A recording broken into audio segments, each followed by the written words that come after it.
more shorter than that.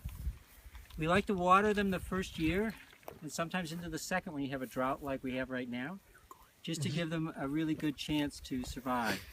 When you see that little leaf come above ground, what do you think has happened below ground? Same distance. About twice to 3 times the distance. Okay. The root goes down first, and because this is an area and they're used to drought, they have to go down that much further to survive the first year and the second. So you had some questions. One of them is why do I do this?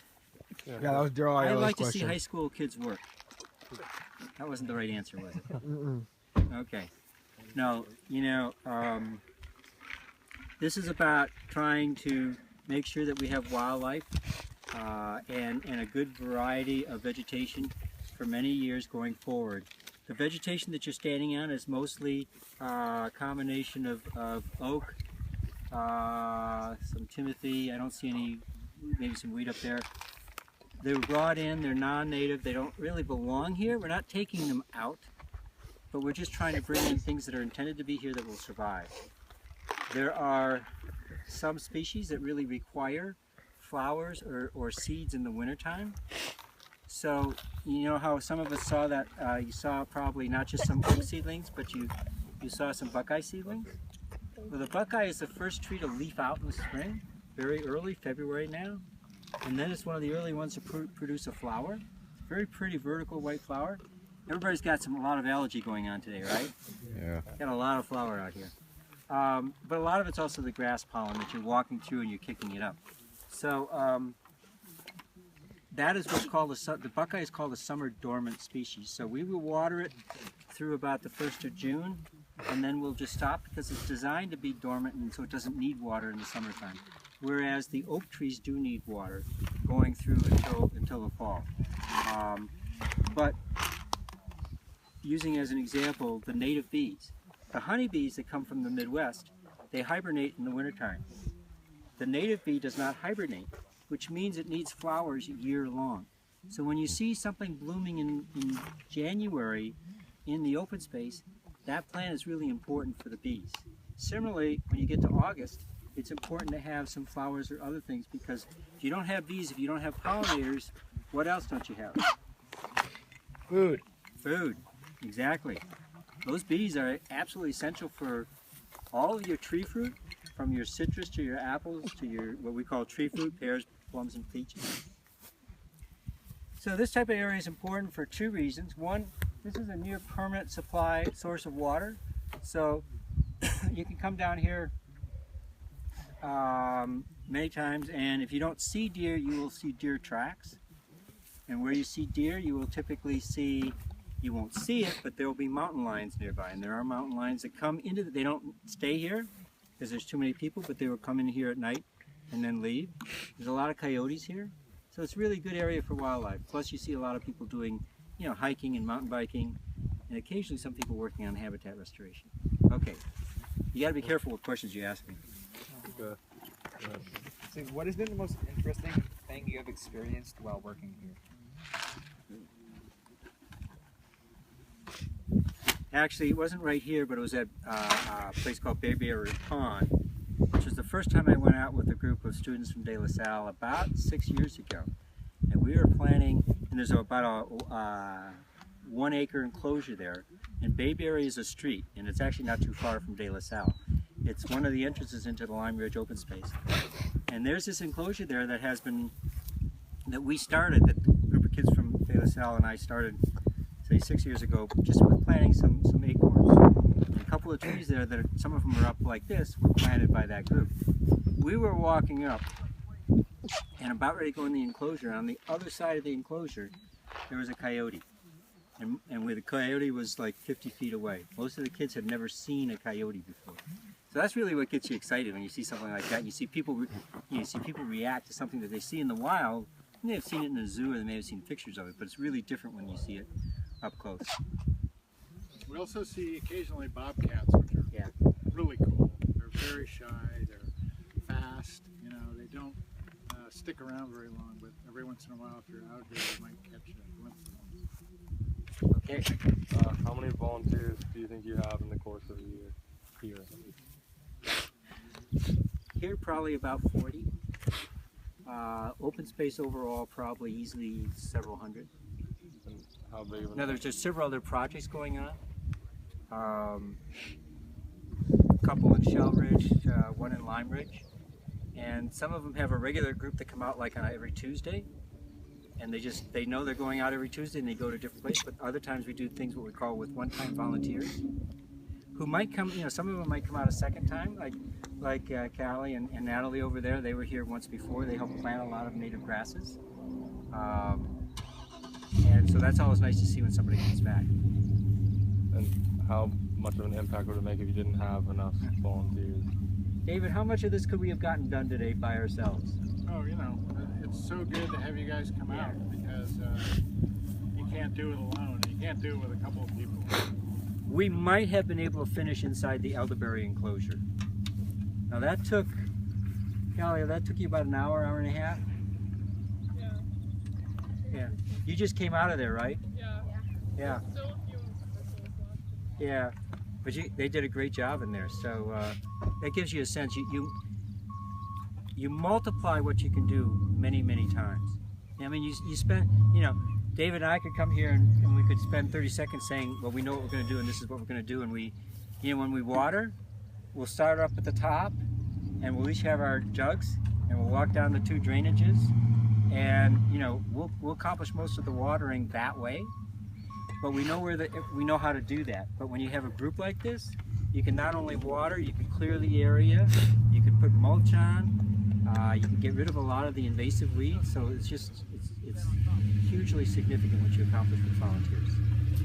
Plus, the other thing, even though all of you are sitting here saying, you'll be asked later on, what did you do? Well, I removed some dirt around some trees, I did some watering, I did some weeding. Now, how many times when your parents ask you to weed in the yard, do you just jump up there to volunteer to weed in the yard? Now, it usually takes a pretty direct order, right? Yeah. My kids were no different. But you came out here and you worked as a group, so there's a social aspect to it as well, because you just get to talk with people as you're working. That makes it a little bit more interesting, and you accomplish so much more as a group. So, and then particularly with kids, whether it's high school or grade school, we never know what you take away from today, but we all believe that you'll take something away from today that you'll carry forward going on. That you won't remember this when you're 70 or even 30, maybe not even 20, but there'll be some part of your brain that remembers this, and you'll either say yes, I want to do that again, or but it's all good. So, how are we doing? Another one or not? What's your biggest environmental concern? Climate change, without a doubt.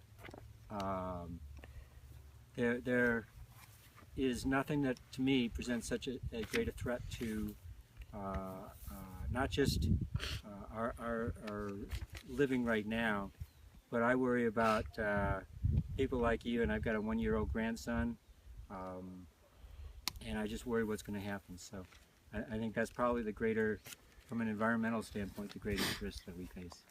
In what ways does human impact affect this whole enclosure, litter-wise? Is there any negative impact? Litter, we're doing pretty good now because this actually doesn't get that many people. I mean, we get a lot of people that walk through, take their dogs through, or come down with their mountain bikes or hike, but they're all pretty responsible for what they do. The other thing that the city of Walnut Creek did last year was if somebody here hasn't heard about it, I'll be surprised, but we adopted a plastic bag ban. And a lot of people said, why did you do that? Well, on May 9th, in other words, just 2 weeks away or 3 weeks away, we're going to do another creek cleanup. And we've done the creek cleanup in the same spots for the last 25 years. In the last 4 or 5 years, we've measured the amount of trash. And when San Jose did this, the amount of trash that they picked up at the same spot dropped by 75%. I think that's what we're going to see this year. I think that's also why you're not seeing as much litter or trash in this area. You still see a lot as you drive along Ignacio Valley Road out through the open space. You see a lot alongside. So I think that's a real positive thing for the future. I think we'll see a lot of this trash. Although I did pick up a couple pieces today. Besides this, what type of work do you do over the course of a year? Or You mean in terms of habitat stuff? yeah. I try to help out in some other projects. I do usually participate in the creek cleanup. I've done that for about 10 years. I'll be there at the beginning this year, but I have something else to do later that morning. I'm leading a walk because I'm leading a walk into Lime Ridge that day, so I can greet the people, but then I have to go lead the walk. From a habitat standpoint, that's probably it. There's about 5 of us that have projects, or kind of the leader of that project, and so I'm the leader of this project, and that takes a lot of time. You think about it, and then just like how the city brought a lot of tools out, brought some water out. It did a lot of planning to help this day. We also did a lot of planning, and so it does take some time. So other than that, I probably do the same things you do. If I'm hiking, I do a lot of hiking. I see a piece of trash. If I can, I pick it up. I usually try to pick it up at the end rather than the beginning. So, any other questions? For those of you who don't know, Bob is Mayor of Walnut Creek. He's been on the City Council several years, providing important leadership to our community. And one of the things he does is get down and dirty and work at places like this. This is the fun stuff. One of the good politicians. I try to keep that a little on the quiet side. But so, how are we doing? I got one. What made you decide? If you have any, that's too. What made you decide want to work here? Why did you want to help out? I started in the first part of the 90s, planting acorns with a fellow named Ralph Kretsch and another fellow named Dick Daniels. And I didn't do it as often. They did a lot. And so some of the young oaks you see. So that's how I got started here. I've always kind of liked nature and doing things, and I like trying to make things better than they were before. So that's how I kind of got started. It just grew from there. For a while, for 2 years, just like David, I was president of the Open Space Foundation. And that's a slightly different position because we were, as president, I was able to persuade the city to start the process of acquiring 22 acres of land that is now in the Acalanes open space area. And just at our last meeting, we acquired 5 acres of land in the Sugarloaf area.